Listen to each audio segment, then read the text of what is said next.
देवाला काय म्हटलं, बाई मी तुम्हाला असं उत्तर आता नाही देऊ शकत, याचं उत्तर तुम्हाला मी आता देऊ शकत नाही, परंतु तुम्हाला मी याच्यावर उत्तर देणार. मग आता काही दिवस गेल्यानंतर दुर्वास ऋषी द्वारकेला आले. द्वारकेला आले, परंतु ते आतमध्ये नाही आले, बाहेरच त्यांनी पडाव टाकला आणि त्यांचे ऋषीमुनी लोक होते. आणि मग रुक्मिणीला देव काय म्हणतात का, तुमच्याकडे सेवा आलेली आहे बा. ते म्हणतात, कोणती सेवा आलेली? म्हणजे दुर्वास ऋषी आपले 88 सहस्त्र परिवारासकट आलेले आहेत, तर त्यांचा आदरातिथ्य करा, त्यांना जेवण खाऊन घालून तुम्ही त्यांना काय करा, संतुष्ट करा. हिनं पण मस्त अन्न रंधन करायला लागलं आपल्या दास्यामार्फत.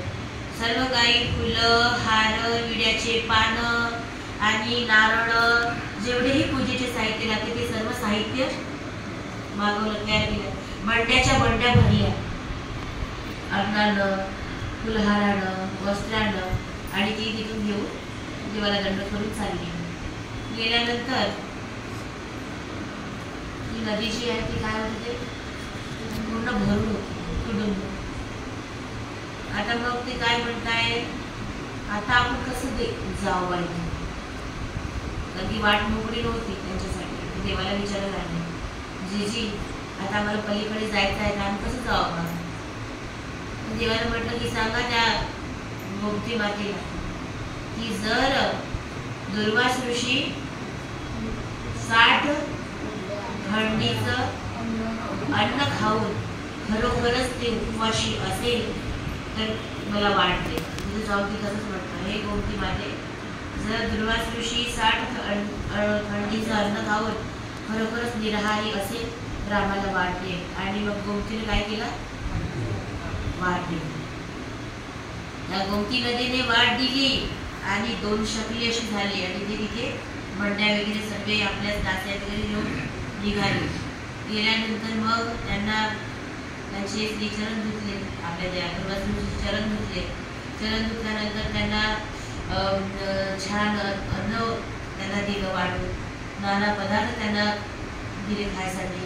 हेच नाही तर त्यांचा जे परिवार होता त्यांना सुद्धा संतुष्ट केलं. आणि मग पाण्याचा विळा दिला आणि थोडा वेळ जेवण झाल्यावर त्यांचे पाय चिपट बसले आणि आता ते वापस यायला निघाले. आणि निघाल्यानंतर काय झालं, जसे ते वापस निघाल्या गोमती आपोआप 2 जे होते ते एकत्र झालेले आहेत. आता पहिले सारखं नव्हतं, ते देवाला जाऊन विचारावं बा आता आपण कसं यावं वापस. मग आता ती विचारात पडली, ते विचारलं, अरे आपल्या जवळ तर आहेच हे ऋषी दुर्वास ऋषी, त्यांच्याकडे गेली. त्यांना म्हटले, आता आम्ही कसं जावं बा? त्यांनी विचारलं, आल्या कशा होत्या? म्हणजे नाही म्हणे, आम्ही त्या गोमती मातेला असं असं श्रीकृष्ण भगवंतांना कोणाला सांगितलं, तेव्हा आम्ही त्यांना तसं म्हटलं आणि त्यांनी आम्हाला वाट दिलं.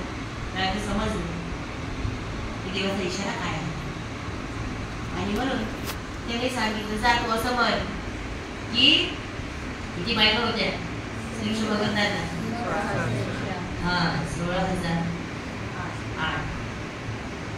मग त्यांनी सांगितलं की 16,008 पत्न्या असो. जर श्रीकृष्ण भगवंत खरोखरच बाल ब्रह्मचारी असेल तर गोमती मला वाटते. आणि म्हणून मग ते वापस झाला. तसंच म्हटल्यानंतर ते बी 2 शकले झाले. आता विचार करा, जे पाणीच पाणी आहे तिला या गोष्टीवरचा विश्वास आहे प्रबळ, आणि आम्ही मूर्ख विश्वास नाही केला ना. देवावर विश्वास नाही केला तिने देवालाच प्रश्न केला की तुम्ही ब्रह्मचारी आम्हाला वाटत नाही का? कारण की तुम्हाला सर्वच पद्धतीचं प्रेम आम्हाला दिला तुम्ही अंतःकरणामध्ये साडसकर म्हणजे घाव बसला या गोष्टीचा की बा मी आतापर्यंत देवाला म्हणजे असं समजत होती बाबा किंवा म्हणजे देव ब्रह्मचारी नाही, आणि म्हणून त्यांनी देवाजवळ येऊन प्रायश्चित घेतलं. तर जीजी आज मला समजलं की आपण खरोखरच ब्रह्मचर्याचा पुतळा आहे. आतापर्यंत माझी बुद्धी नव्हती आणि मी पापीनी मी तुमच्यावर विनायकला संशय घेतला, आणि म्हणून तिने देवाला दंडवत घातली आणि बाबाचे प्रायश्चित करून घेतलं. आता विचार करा तुम्ही, आता एवढा तो ज्ञानी होता दुर्वास ऋषी, होता की नाही ज्ञानी? आणि तरी पण ज्ञानी असा पण का बरं पाव? का बरं असा पण पाव होता सांगा. पांडवाच्या ठिकाणी जेव्हा तो आला मग असा पण का बरं पाव?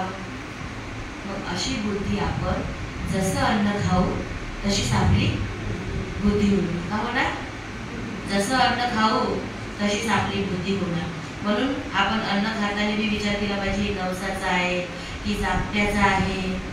हे खाल्ल्यानंतर आपले विचार स्थिर राहतील की नाही राहणार. हेच कारण आहे की आपण अन्न देवदेवतेचा प्रसाद खात नाही. कारण की जसं खाऊ तशी बुद्धी आपली होणार. बाकीचे आपल्याला बोलते तर बोलू द्या. आपण काही खाल्लं नाही तर आपण काही मरत नाही. खायला आपण नाही काही ते मरतो का आपण एक दिवस? नाही बरं. आणि लोकांना वाईट झालं तरी चालेल. कारण की आपले वारंवार जन्म झाले तर आपल्यासोबत हा प्रपंच आहेच आहे. नाही असं कुठं नाही.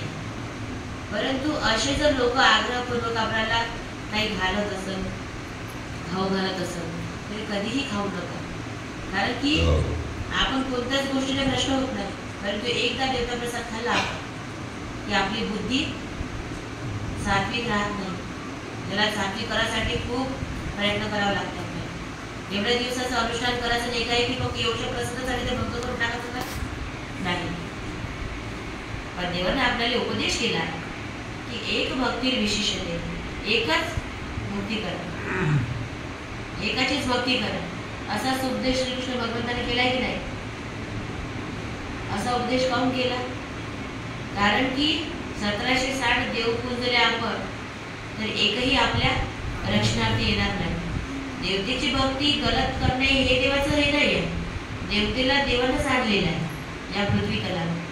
परंतु जेव्हा आपल्याला देवतेचं ना ईश्वराचं महत्व कळलं मग आपण तिचं पूजनही करत नाही. प्रसाद खाण्यामध्ये आपल्याला काय पूजनच करत नाही त्याचं. म्हणजे प्रसाद कशाला खायचं बिल खाऊन द्या. हातावर घ्यावं दिला तर आपल्या जवळचं कोणी अन्य व्यक्तीचं त्याला देऊन द्यावं आणि नाहीच तर मग आपण गाय आहे कुत्रा आहे किंवा नाही हे भेटली तरी आपण करून टाकायचं. कारण की आपली बुद्धी स्थिर ठेवायसाठी बाहेर कदाचित तुम्ही लग्नाला जात असेल लग्नाचं अन्न खाऊन या इतका आळस येते असं वाटते कुठं जाऊन पडावा. कारण की ते राजसी अन्न राहते आणि त्या राजसंस्थांचा प्रभाव आपल्यावर पडतो. जर त्यांना कदाचित खूपच संबंधी आहे जवळचे खावं तर थोडंसं खावं. त्याला वाटलं पाहिजे नाही आमच्या लग्नाचं जेवण केलं नाही तर अति मस्त तिथं दही वडे चालले आपले खात आपलेवाले आणि इकडे परमेश्वर धर्माचा भंग होऊन राहिला त्याचं काहीच पडलं नाही. असं करू नका बा. खा पण थोडंसं खा ते मी त्यांच्या समाधानासाठी. कारण की आपल्याला आपला धर्म टिकवायचा आहे. सरळ काय माझी गडे थांब नाही करत. दंडवत हो